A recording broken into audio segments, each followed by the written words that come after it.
Dr. Chakravarti, thank you for joining us here at the National Critics' Choice. Please tell us more about your new book, Jorasanko. Well, Jorasanko is a novel, and it's based on the lives of the women of the Tagore family.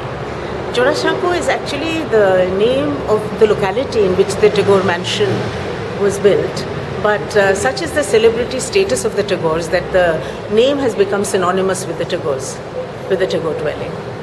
And so, in this book, how long did it take you to write this? See, it took me about 2 years to research the book, because it is actually, you could call it, you could put it in the genre of historical fiction or biographical fiction.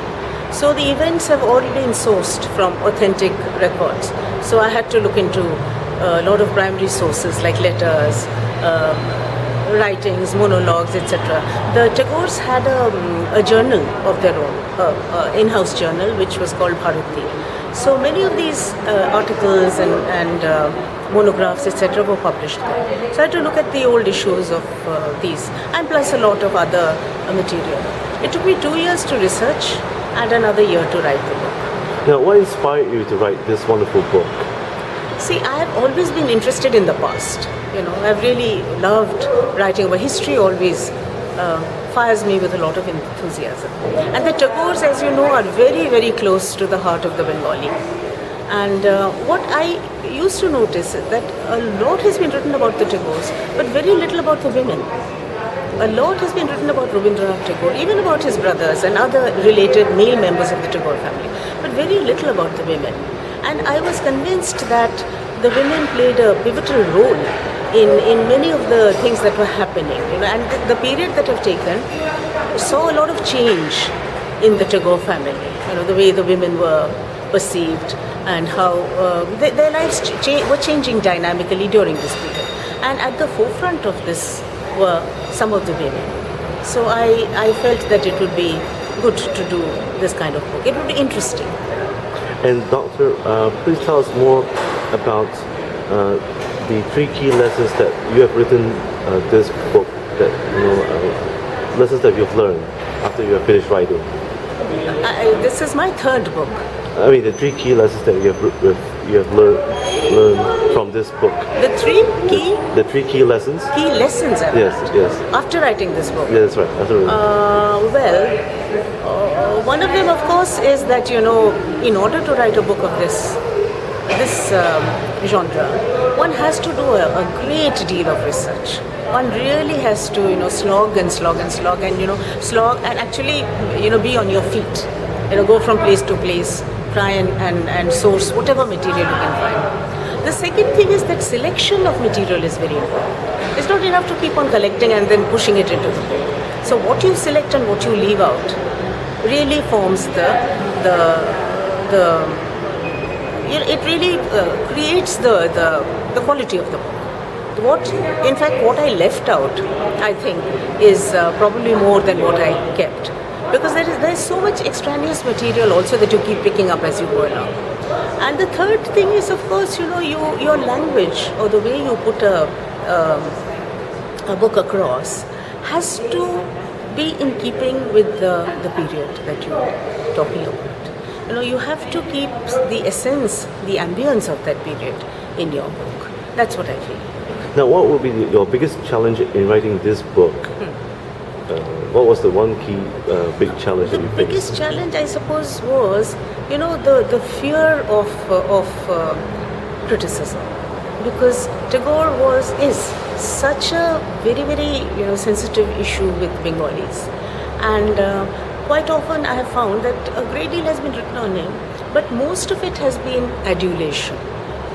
There's very little that really portrays him as human, with human failings. And also his father, Rabindranath, his brothers, and the women, and others.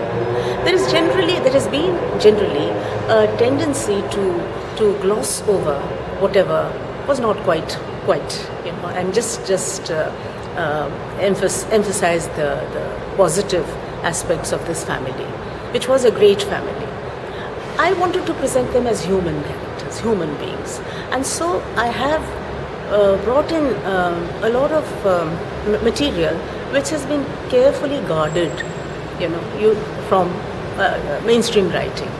You find it in actual research material. You find it in primary sources, but you don't find it in secondary sources.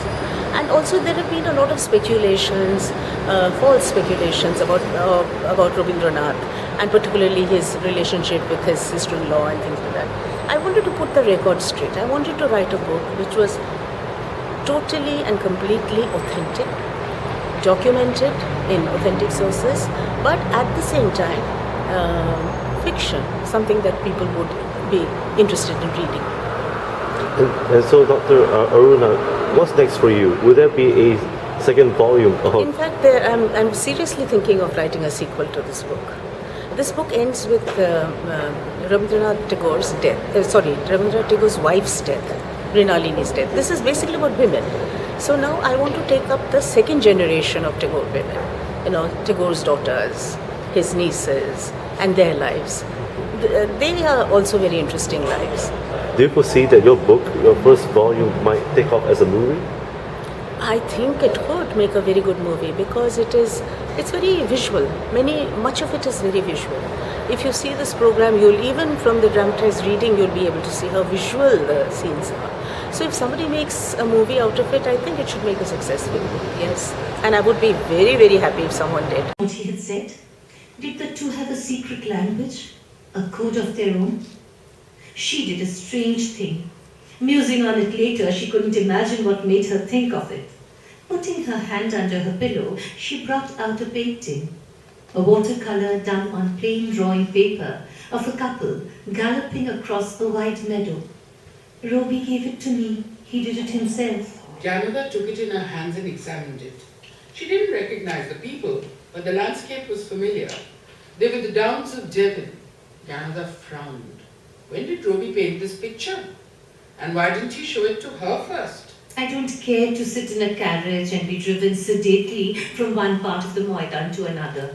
What I'd really like to do is to ride a horse myself. Like this woman. And like what's her name? Like Golab Shundori. Two pairs of shocked eyes stared at her. Golab Shundori was a young actress who had recently created waves in the theatre world. She came from a line of common prostitutes, but her singing, dancing and histrionic powers were such that she had caught the eye of the great actor Ardhendu Shekhar Mustafi, who had brought her out from the brothel in Shonagachi and enrolled her among the staff of the National Theatre. Jyotirindranath wrote plays for the National and was a frequent visitor. He had seen her playing the character of Razia Sultana some time back and was particularly impressed with a scene in which she had come riding a horse, emitting a shrill battle cry. He had given Kadumburi an enthusiastic account and ended with the words, I thought she was brilliant, even better than Binodini. What does she look like? Jyotirindranath had considered the question, then looked up at his wife and said in a puzzled voice, why, coming to think of it, she looks somewhat like you. Do you know her? Kadumburi had thrown her husband a searching glance. A little. He had changed the subject abruptly. Now Kadumburi broke the silence that had fallen into the room. Hagu, have I said something I shouldn't have? It's easier said than done, Rotunbo.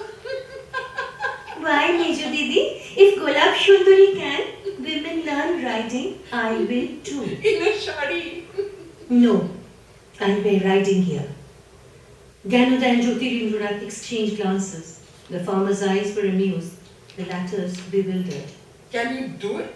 Living here in Jorasanko? Why not, Meju Didi? If my husband permits it, who can stop me? Hago, you've always said that you admire women who have the courage to break the rules of the Oborot. Breaking the rules of the Oborot is all very well, but there's a limit. What you propose is appalling. What will people say? Kadumburi's mouth curled with amusement.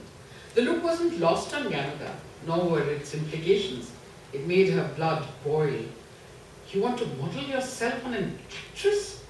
A common prostitute? Golab Shundari is not a prostitute anymore. She's an artist of high repute. Everyone admires her, even your Notun. Ganga turned red with fury. She looked at Jyotirindranath, expecting a shocked denial. But he said nothing. His face was pale and his ears blazed with embarrassment. For the first time in her 21 years, Kadamburi took a decision and stuck to it. Within a couple of months, she was seen riding in the park on a white Arab mare. She hadn't carried on her threat of wearing breeches. She rode side saddle in a sari. She was a superb rider. Her bearing was erect, her grip on her reins firm but light. Her face was wild and free, and her laughter echoed across the wide expanse. Hare re re re re amai rakbe dhore kere daba naler nachon jemon shokol kanon ghere Hare re re re re amai rakbe dhore kere bajra jemon bege গর্জে ঝড়ের মেঘে বজ্র যেমন বেগে গর্জে ঝড়ের মেঘে অট্টহাস্যে সকল বিঘ্ন বাধার বক্ষ চেরে হারে রে রে রে রে আমায় ছেড়ে দে রে দে রে যেমন ছাড়া মনের পাখি মনের আনন্দে রে হারে রে রে রে রে আমায় ছেড়ে দে রে দে রে That evening, Ruby went from room to room looking for Kadamburi. Dusk was falling. Where was Notun Botam? She wasn't in the house or the garden. Could she have gone up to the roof? Taking 2 steps at a time, he bounded up the stairs. And then he saw her. A dim, shadowy figure sitting quietly in a corner, her back against a wall, her eyes on the sky. She was humming a tune so softly, Ruby could hardly hear it.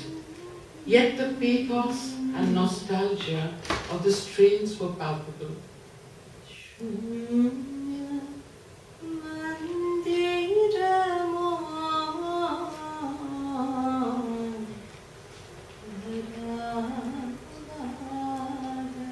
Why are you sitting here all alone, Notun Botam?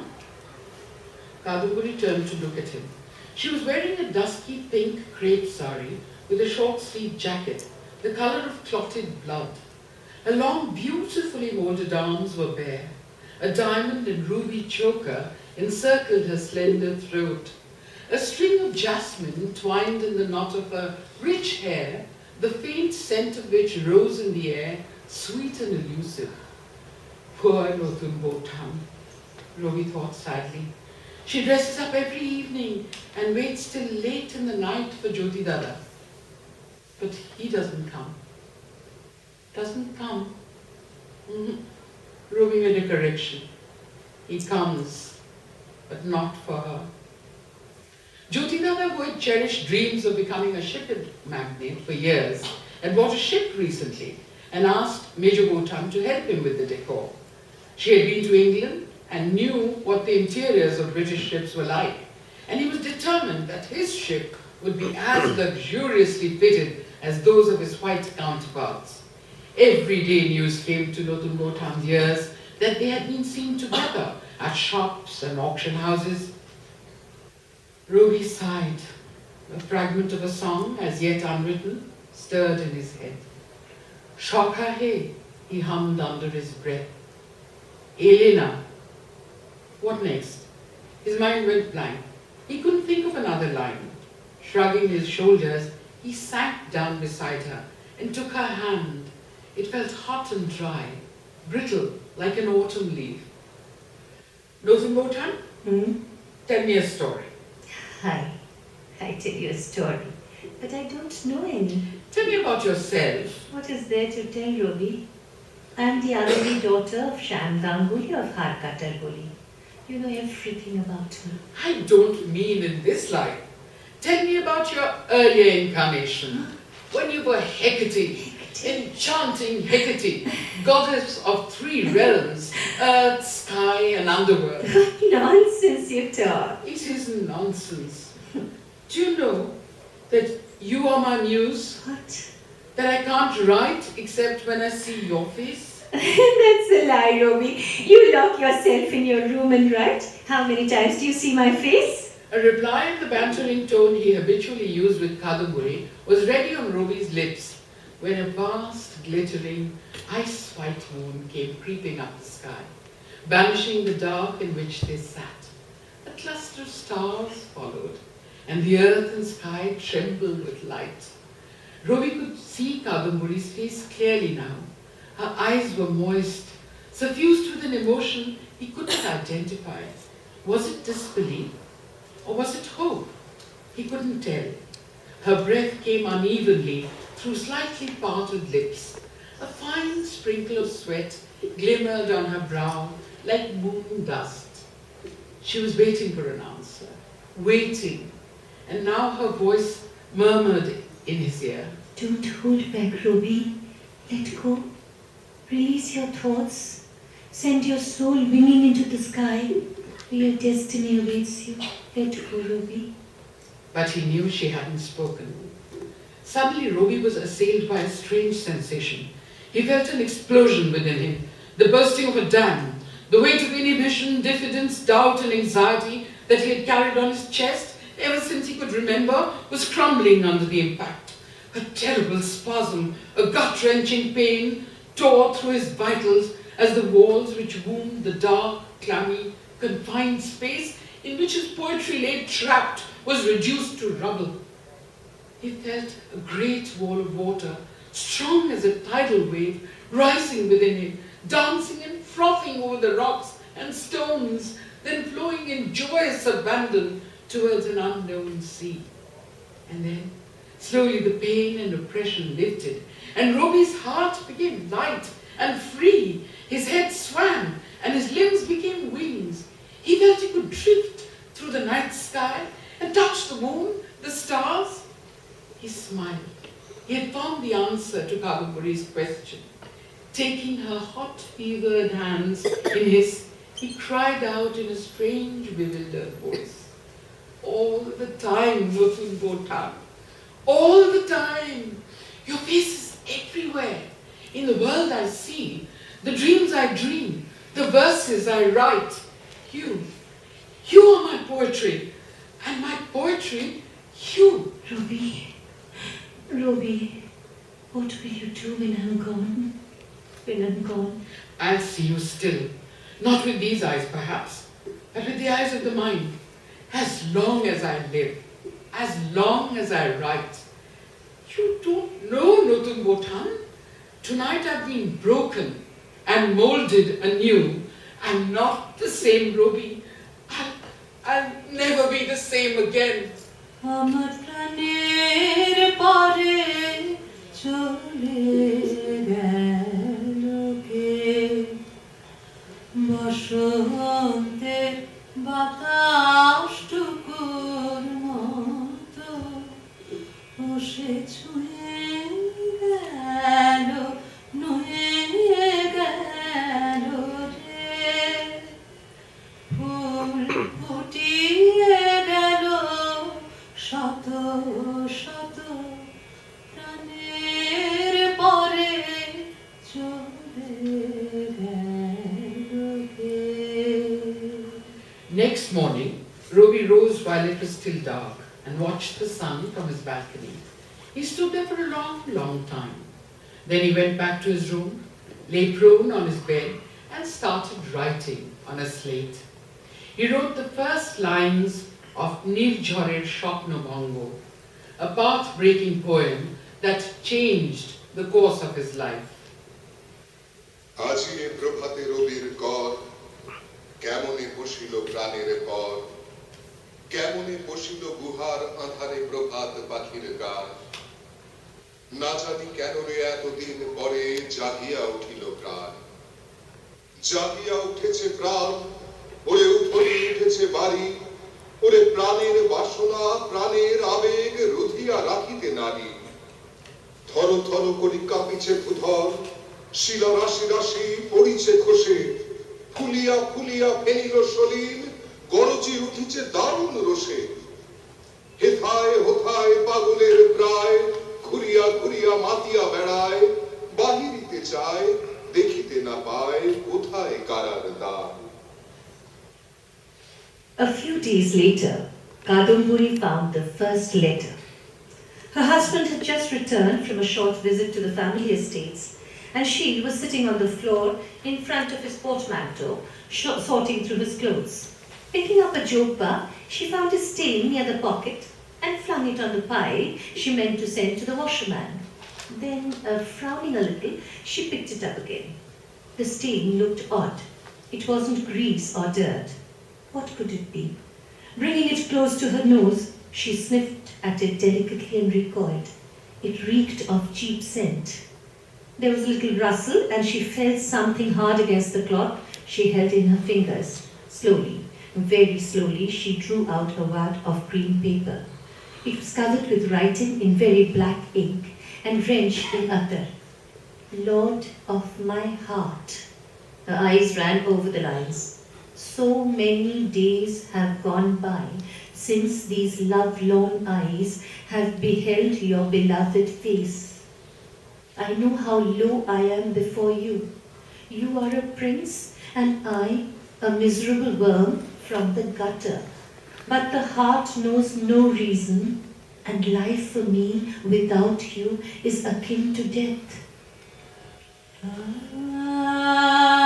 কিশোর বাজে ভাঙার মাঝে কিশোর বাজে ভাঙার মাঝে আমি জানি আমার মন জানে কাহারো ছবি হৃদয়ে রেখে ভাবি আমি জানি আমার মন জানে কিশোর বাজে ভাঙা মাঝে আমি জানি আমার মন জানে কাহারো ছবি হৃদয়ে রেখে ভাবি The letter ran on and on. 2 sheets of close writing full of scratches, cancellations, incomplete sentences, faulty spelling and grammatical mistakes. It described repeatedly and in detail the rapture that the first sight of writer Babu had brought to the woman's heart. She wrote of how she would forever treasure the handkerchief he had given her when he had found her weeping in the green room. She kept it with her always, hiding it between her breasts, so that she could feel the embroidered initial of his name against her pulsing heart. The letter ended with the words, "Your slave forever, Gulapi." যখনই ভাবি তোমারে পাবো না তখনই জাগে মনেতে ভাবনা সে যে কি যাতনা তুমি তো বোঝো না সে যে কি যাতনা তুমি তো বোঝো না আমি জানি আমার মন জানে কিশোর বাজে Kadamburi sat where she was for a long time. The sound of her breathing filled the silent room. She felt the sweat break out in beads on her temples and trickle down her armpits. Jumbled thoughts ran round her brain like rats caught in a trap. Who was Gulapi? From her use of terms like writer Babu, green room, it was obvious she was an actress. But who was she? Gulab Shundari, whose acting her husband admired. She was in love with him. And he? Was he too? The girl was young, beautiful, talented. What was more, the art of making herself attractive to a male, to overwhelm him with the power of her sexuality, ran in her blood. Was it possible for a man to remain immune to such a love? Totally immune? A man whose wife was plain, sickly, and barren? Her heart beat fast. The quiet in the room grew so deep and compelling, she felt herself floating in it. I embroidered the handkerchief and he gave it to another woman? Kadamburi turned her head and looked with hard, dry eyes at the window, where a wasp was buzzing against the shining glass. Another lay dead on the sill. She brought her slender arms together and hugged her breast. The time had come. A voice within her whispered, when all the disparate strands of her life were coming together, when every past sorrow, disappointment, every anxious secret and uncertainty were knitting themselves into a pattern. Her life, she saw clearly, was moving towards a crisis. Something would happen soon, very soon. A shiver passed over her, but strangely, inexplicably, the thought didn't frighten her.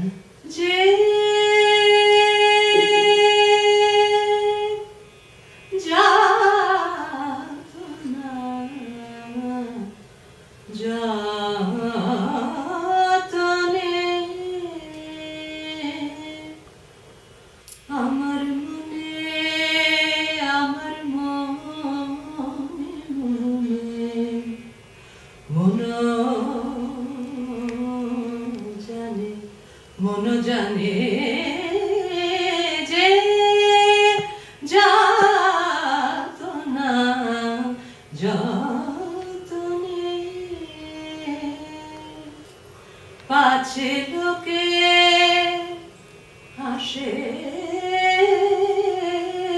শুনে আমি লাজে প্রকাশ করিনে যে যাতনা যাতনে। Rising, she went to her closet and drew out her jewel box. Shoving the letter under a moon necklace, she walked over to the window. The wasp was still buzzing against the pane. Flinging the window open, she released it into the hot afternoon air. Then, laying her cold cheek against the sun-warmed glass, she murmured, "Ruby, Ruby, what is to become of me?" প্রথম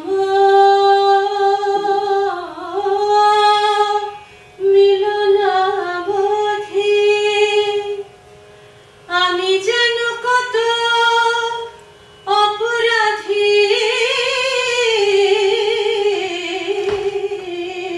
প্রথম মিলনাবধি নিরবধি চাহি প্রাণপণে, তবু তো সে নাহি তো সে আরো দোষে অকারণে যে যাতনা যাতনে। A shadow fell across the floor. A woman with a large bundle on her hip stood at the door. It was Bishu, the weaver's wife. "What's wrong, Notumbo Rani?" She peered into Kadamburi's face. "You look pale, and your jacket is soaking with sweat. Do you feel unwell?" No, but I told you, Vishu, last time that I won't buy any saris. "I have other stuff too. Take a look. You don't have to buy." Kadamburi glanced with lackluster eyes at the shidur, alta, ribbons, beads and other fripperies. Vishu kept packed between her saris. Suddenly she caught sight of a bundle wrapped in red muslin. What's in that? "There are roots and herbs to cure ailments." Bishu untied the knot. "They've been given to me by my Guruma. She's a goateress and has uttered mystic incantations over them." Kadamburi picked up a small velvet pouch and asked. And this? Bishu took it from her hand, loosened the string and tipped the contents onto a palm. There were about 20 pellets of some sticky black substance. "These are balls of opium. They soothe the nerves and induce sleep. They are very powerful." Give me some. Then, hearing Vishu's gasp of astonishment, she tried to compose her features and make her voice sound natural and everyday. The truth is, I suffer from insomnia. I can sleep no more than 3 to 4 hours. And even then, I'm ridden with dreams and nightmares. Opium can be deadly if carelessly taken. People become addicted and sometimes they even die. I take only one. And that too when I can't sleep at all, I promise you, Vishu. Rising, Kadamburi went to her closet and returned with something clutched in her palm, which she pressed into Vishu's hand. Vishu stared dumbfounded. 4 heavy silver rupees, the head of the empress with its high top knot embossed on one side, lay on her palm. Concealing a smirk of triumph, she asked for a piece of paper and placed some pellets on it. Remember, only one at a time, and that too at long intervals. Take it with a glass of hot milk.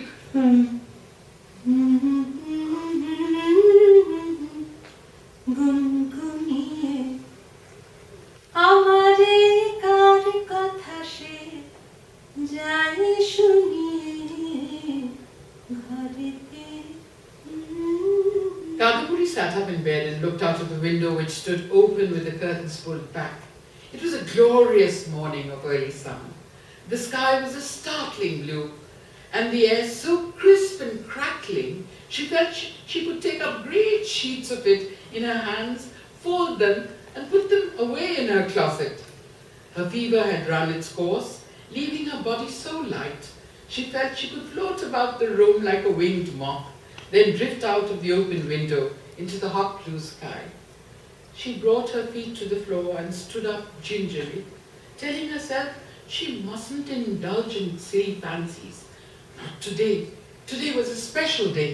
আলোতে কোন গগনে মাধবী জাগলো বনে আলোতে কোন গগনে মাধবী জাগলো বনে এলো সেই ফুল জাগানোর খবর নিয়ে সারাদিন সেই কথা সে যায় শুনিয়ে ঘরেতে ভ্রমর এলো Her husband's ship was ready at last, and it was to embark on its maiden voyage down the Ganga to Khulna.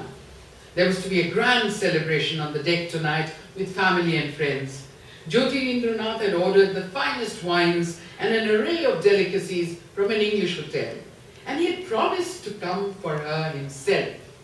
Are you sure you feel well enough to go all the way and sit through the evening? If so, be ready by 6 o'clock. Absolutely ready. I'll come for you. The time will run out shortly afterwards. I remember. Kadamburi spent the whole morning sitting on her bed sorting through the pile of saris and jackets which Bini, her maid, brought to her one by one. She held each one to her face, glanced herself in the mirror, and flung it away with an impatient hand, till the white satin sheets became a riot of motley colours. Finally, she settled for a peacock blue Varanasi silk, woven all over with flowers, leaves, and buds in heavy gold. Her mother-in-law had given it to her at the time of her wedding, but she had never worn it. Queenie stared in surprise. She had often heard her mistress say it was too heavy and ostentatious and not her style. But if she was surprised more by Kadamburi's choice of sari, she was dumbfounded at her selection of jewels. Heavy armlets of enameled gold, shaped like birds, with emerald tails and beaks. A shitahar with 6 strands of pearls held by a band of rubies. Rows of gold bangles, a pearl and emerald collar, diamond flowers for the hair, and ruby bells for the ears. Will you really wear all that, Nodumborani? Yes, of course. Why do you ask? Because I've never seen you wear this sari or so much jewelry, not even for a wedding. This is a special occasion, Bini, more important than a wedding. She dressed slowly with infinite care. पिनह झटित कुसुमहार पिनह नीलयांगिया पिनह झटित कुसुमहार पिनह नीलयांगिया सुंदरी सिंदूर देके सीधी कर Rangia. She scalloped her hair with the aid of a damp gamcha, braided it in strands of 7, then twisted it in an intricate khopa. She starred it with diamond pins and hung a jeweled tikli over her brow. सहचरी सब नाच नाच मिलन गीत गाओ रे चंचल मंजीर राग कुंज गगन छाओ रे. Then, after her sari had been draped and her jewels in place, she outlined her eyes with kajol and fixed a glittering teeth between her brows. सजनिया बयुजार मदिर कनक दीप जालिया सुरभि करह कुंज गगन गंध Salil dahlia. Standing before the mirror, she examined herself. Yes, this was the effect she wanted. Did she look a little stark? The eyes too large, the lips too pale. She popped a couple of pans in her mouth. The juice would redden it. And oh yes, she needed some perfume. Taking up a bottle, she doused her breast and armpits liberally. मल्लिका चमेली बेली कुसुम तुलह बालिका गाथ योधि गाथ जाति गाथ बकुल मालिका त्रिषित नयन भानु सिंह कुंज पथम चाहिया मृदुल गमन श्याम आवे मृदुल गान गाहिया सजनी सजनी. It was 10 minutes to 6. Kadamburi sat on the leather chair and waited. Picking up Rabindranath's Chobi-o-Gan, she turned the pages idly. A slow, sweet languor passed over her limbs, and she yawned softly. She glanced at the crystal clock that stood on her husband's desk. 6:35. He'd better hurry, or the tide will run out, she told herself. Of course, 6 o'clock can't mean 6 o'clock exactly. He's been delayed a little, but it's only a matter of minutes now. Suddenly she realized that she had fallen asleep. The book had slipped from her hands and fallen to the floor. Her head was lolling on the black leather. She glanced at the clock. 7:15. Wait, he's been caught up in a last-minute work and the tide has run out. He'll come by the overland route. It's much longer, but he will come. He had promised her. He wouldn't let her down. Not on an occasion like this. A series of images passed before her eyes. Jyotirindranath, looking quite unlike his suave, debonair self, was muttering worriedly, "I must go and fetch Notumbo. I promised her." Jyotirindra was sneaking out of the ship and getting into his carriage. "Drive to Jorasanko," he was telling the coachman. "As fast as you can. We must bring your Notumbo Rani." Poor Kadamburi. The reality was totally out of sync with her imaginings. Even as she leaned out of the window, her senses strained to hear the first sound of the carriage wheels. Jyotirindranath and Ganodanundini were standing side by side at the head of the carpeted steps that led to the moon-washed deck.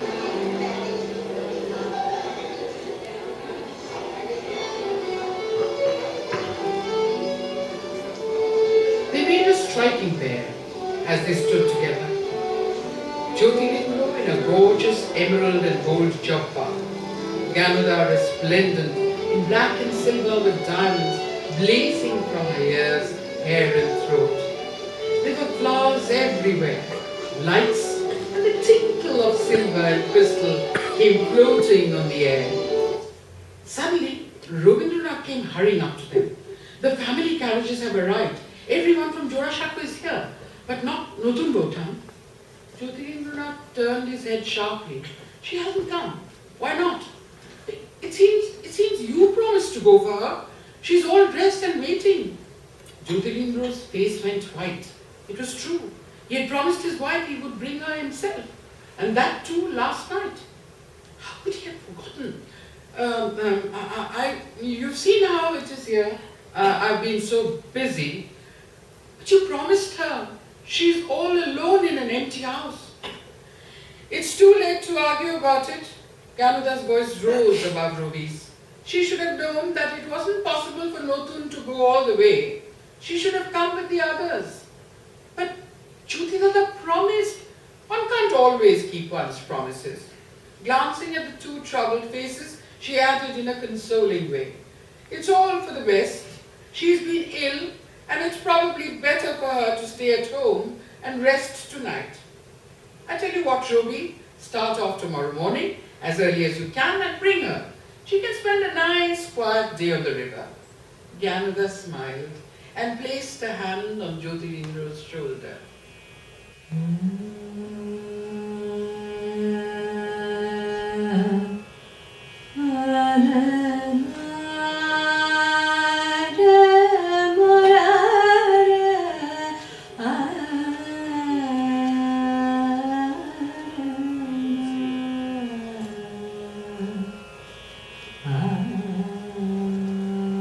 Kadamburi stood at the window, her eyes fixed on the dimly lighted street.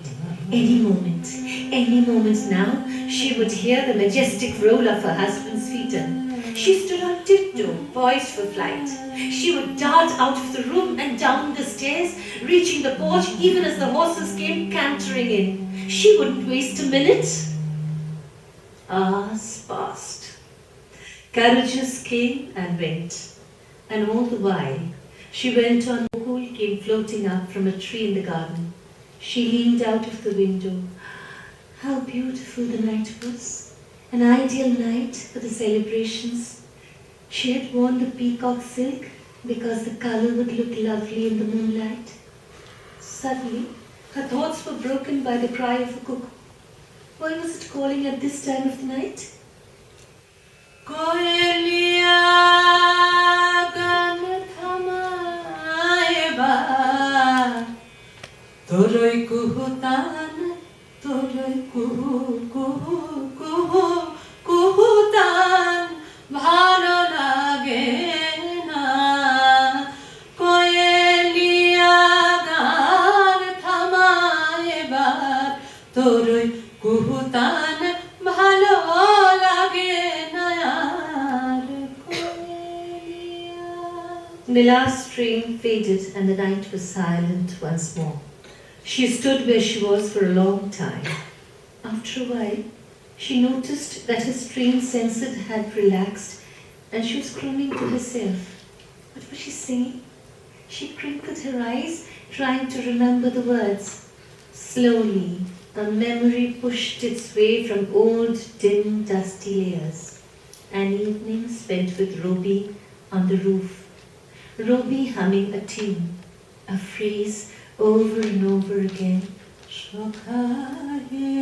The words came to her now. Roby had told her she was his muse. She remembered the whole song now. He had written it a year later, had sung it to her. Shahina jatona divasho gunia gunia birane nishidino boshe achi shudhu patho paneche shakhabe Elena. Now, she turned from the window.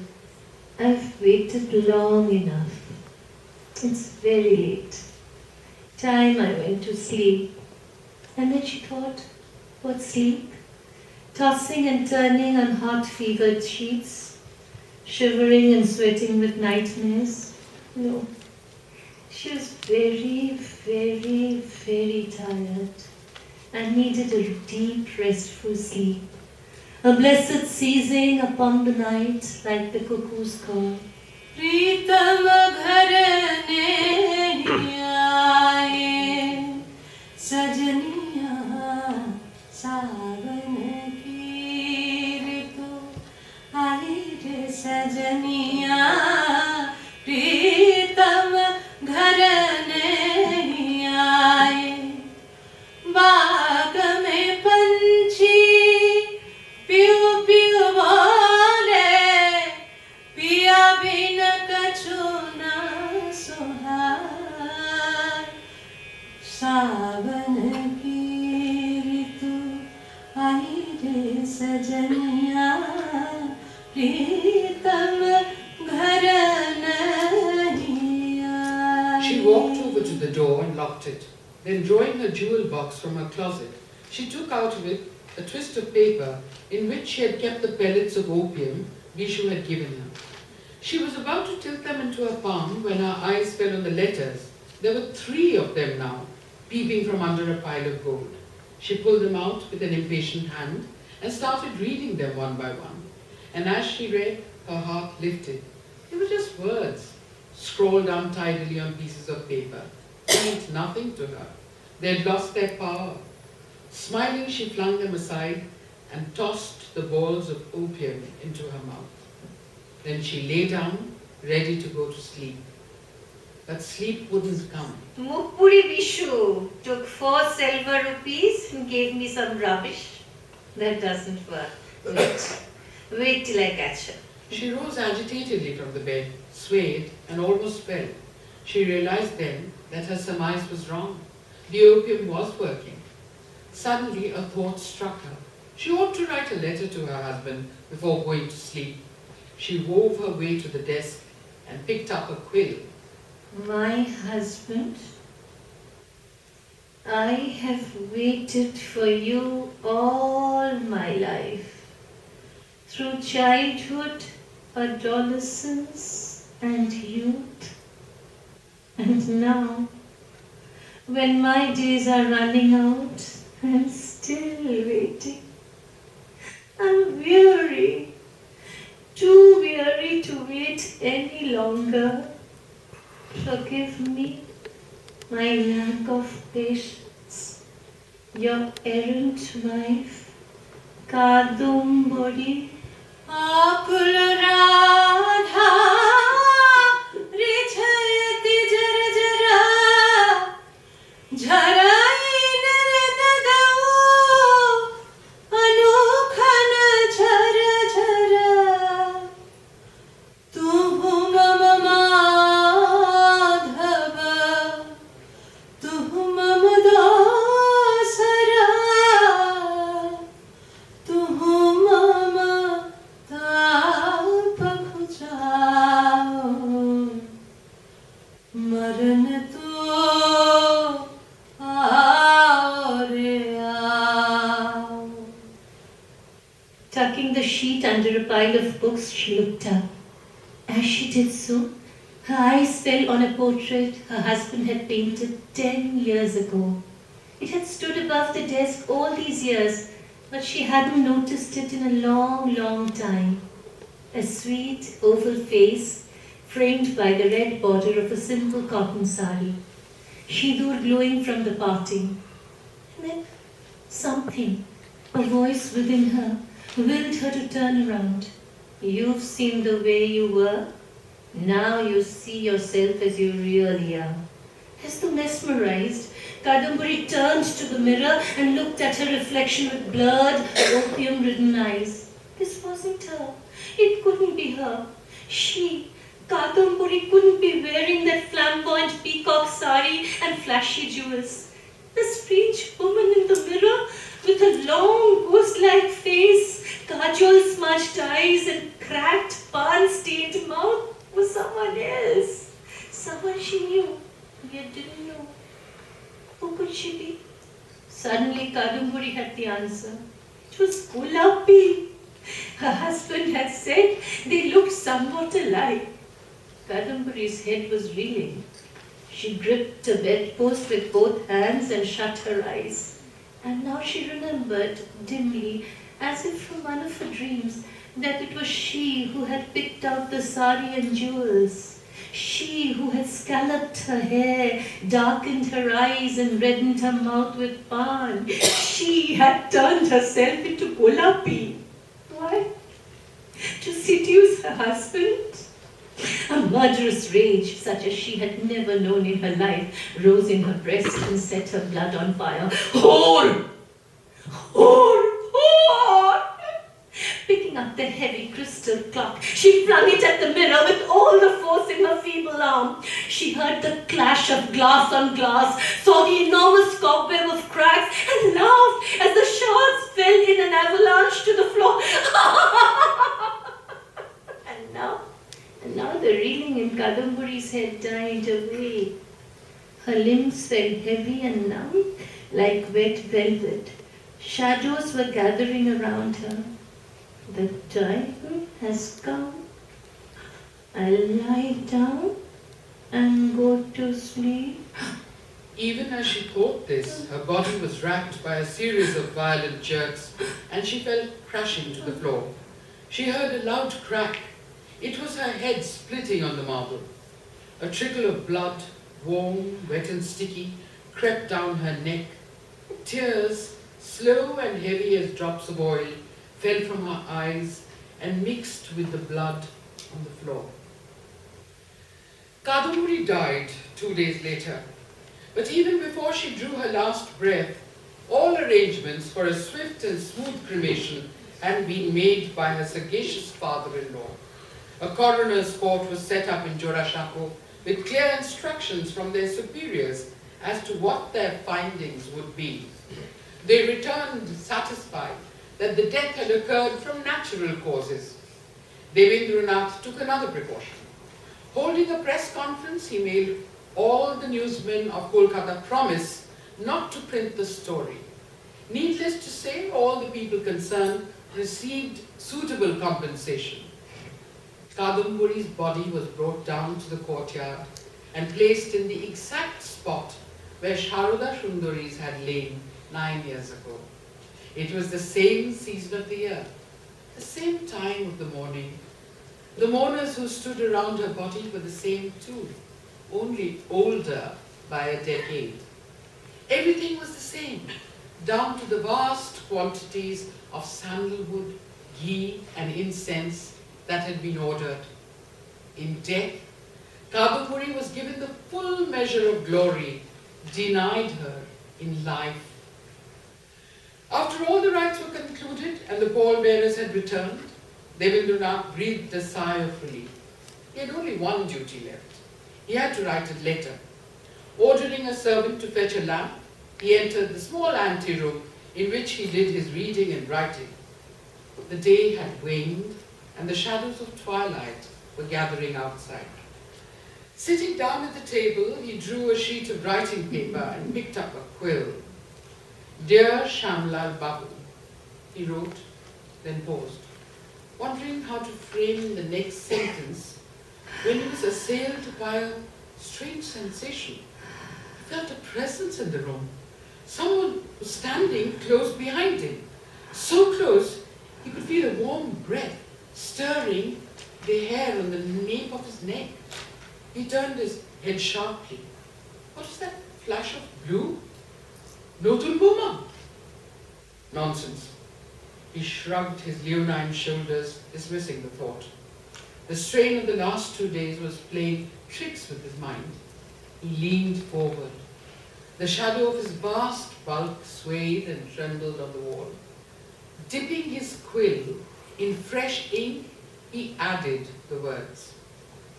"I regret to communicate to you some sad tidings. Your third daughter, whom we were fortunate to receive as our Notun Boma, died last night of heart failure, leaving my entire household mourning her loss. I have no words with which to comfort you or her mother. All I can do is pray to the all-merciful Param Brahma to give us the strength to sustain our loss. Yours in grief, Sri Devendranath Thakur." সে চলে গেল বলে গেল না, সে কোথায় গেল ফিরে এলো না,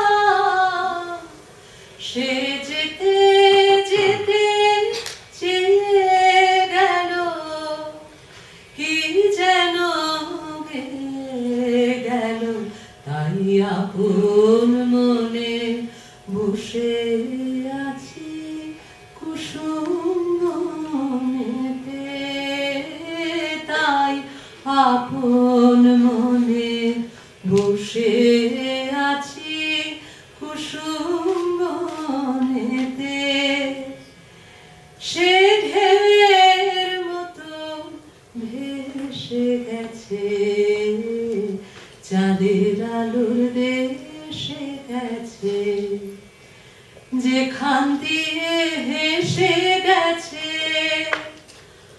হাসি তার রেখে গেছে রে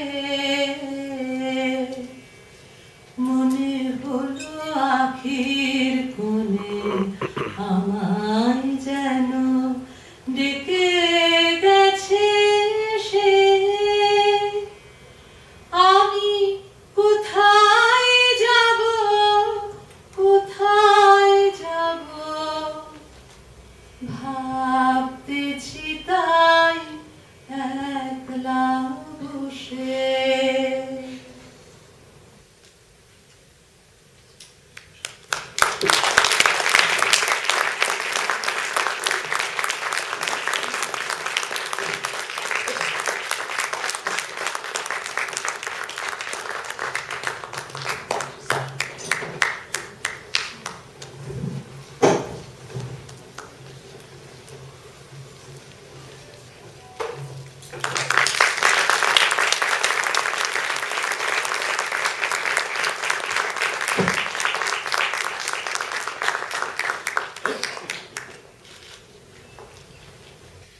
It was indeed a wonderful rendition, and could we have another round of applause for them, please?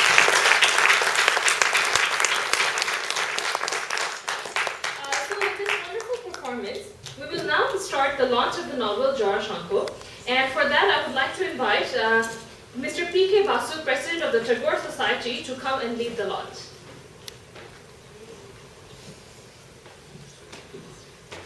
Mr. P.K. Basu, please, yes.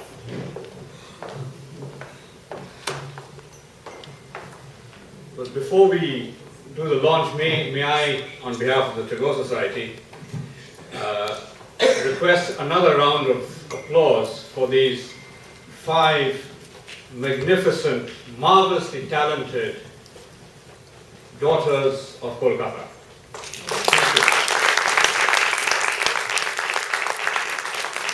Thank you for a lavishly talented performance that was deeply, deeply moving, and that truly brought the overroad of Jorasanko to life.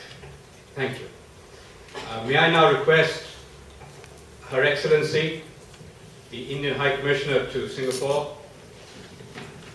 Srimati Vijay Thakur Singh, to come up and help to launch the book.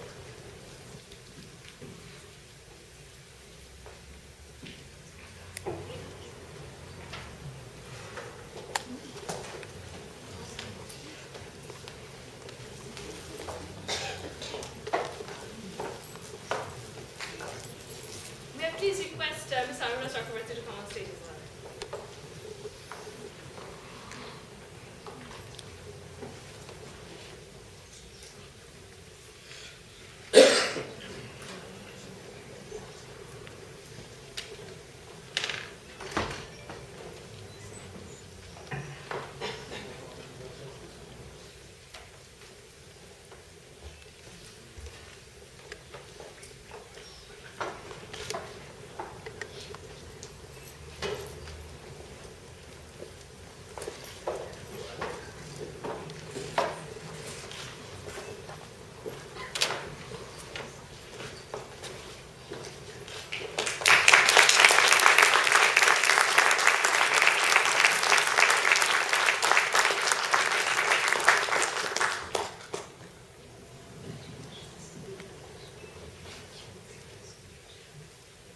Thank you, thank you.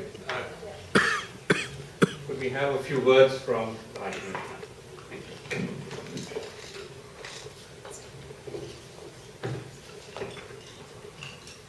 Well, the reading of the book was so beautiful. It leaves us spellbound, mesmerized, straight into the world of Jorasanko. Coming out from that world is a little difficult, but nevertheless, I will take this opportunity to congratulate Professor Aruna Chakravarti for this absolutely wonderful book, which takes us straight into the household of Tagore.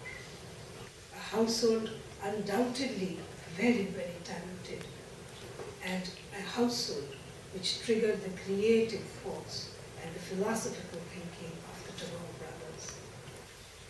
But in that household, as we saw today, lived women of great character, individuals who looked at their own lives with their own doubts, with their own aspirations. Women who inspired the household to think. And therein lies the strength of the women of the household of Tagore. Gyananda as well as Kadambari, both. What we heard was a relationship with many, many layers. Indeed, Kadambari inspired Tagore, his muse, so much that you can see it in his words. The conversation today, one sentence struck me when he was speaking to Kadambari.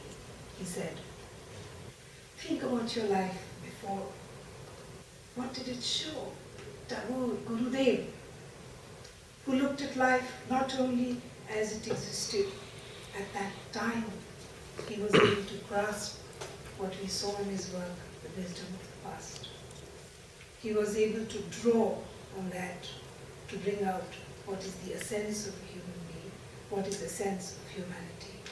With that, he drew a vision of great unity, harmony for the world. Gurudev has been inspiring so many across the world. Professor Iftikhar Chaudhary spoke of some of the persons he has inspired. I remember reading a translation of Gitanjali. I can't read Bengali, so I had to read a translation.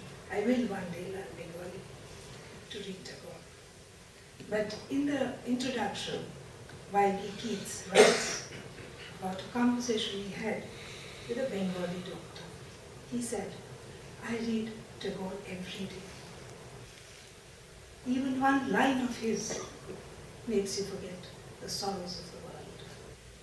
So great was Gurudev that throughout he has been a source of inspiration for so many people across the world. He has been an inspiration for so many writings, and so much literature has been written about him across the world. Professor Chakrabarty, your work today adds to that deep understanding about Gurudev.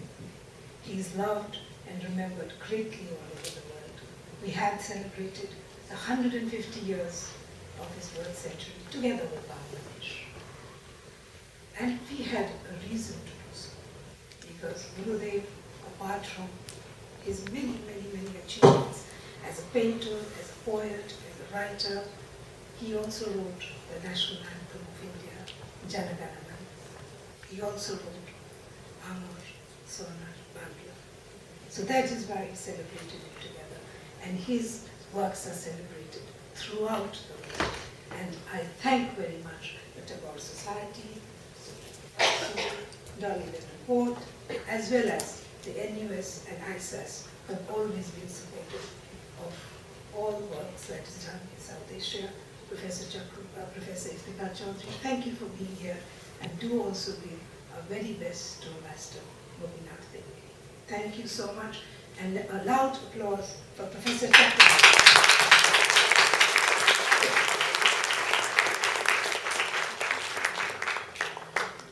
Thank you so much, Your Excellency. On behalf of the Institute of South Asian Studies and the Tagore Society, we would like to present a token of our appreciation for gracing this occasion. May I please have on stage the lovely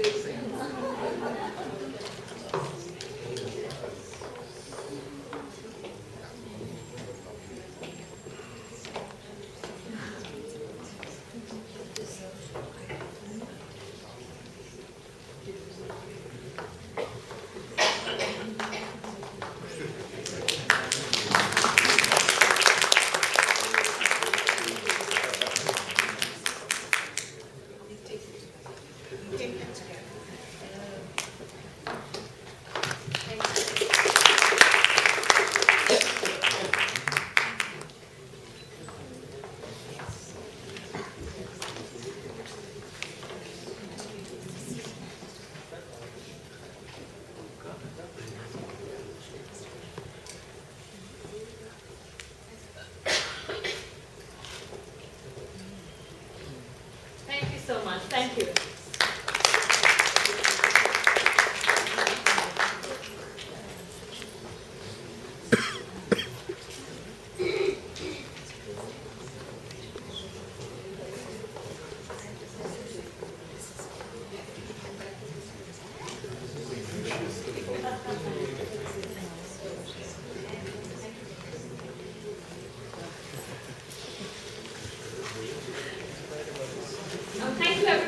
participation. Mr. Basu will say the closing remarks.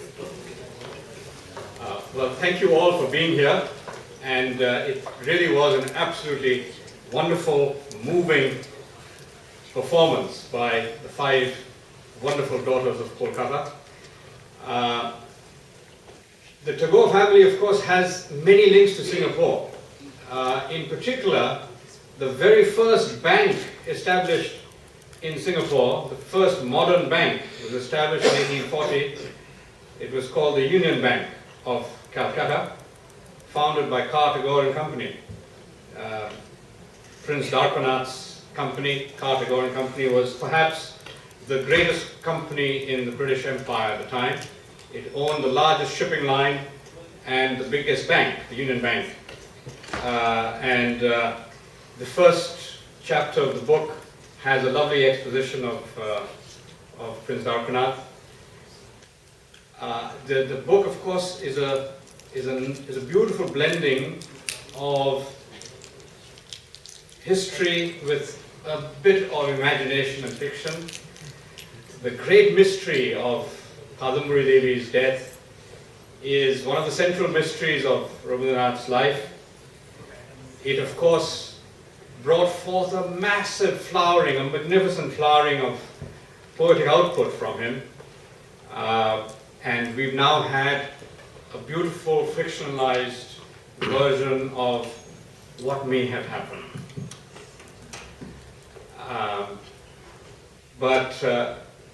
I think this novel, for those, I actually just bought it a few weeks ago, fortunately, and every time I pick it up, I find myself reading 100 pages without even realizing I'm doing it.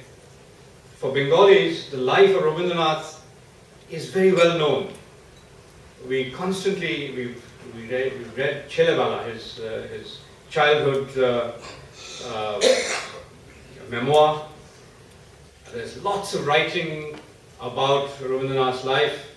So the story is quite well known, and yet I think anybody who picks up this novel will really enjoy reading it, because it has a narrative that is gripping and carries you along, beautifully mixing history and fiction. Professor Urna Chakraborty is also the translator of two of the great novels of modern Bengal, Shei Shumai and Protham Alo by Shri Gangopadhyay. The second one is another exposition of Rabindranath's life. So it's wonderful to have her here. Thank you so much for coming, and to the other wonderful performers who brought it all to life. I wish we could always do a multimedia novel, because there is nothing like it. And somehow I wish we could have recorded this whole thing. I hope somebody has recorded this performance, because the whole thing really should have a wide audience. So thank you very much. And on behalf of the Tagore Society, thank you for coming. Thank you everybody for being here.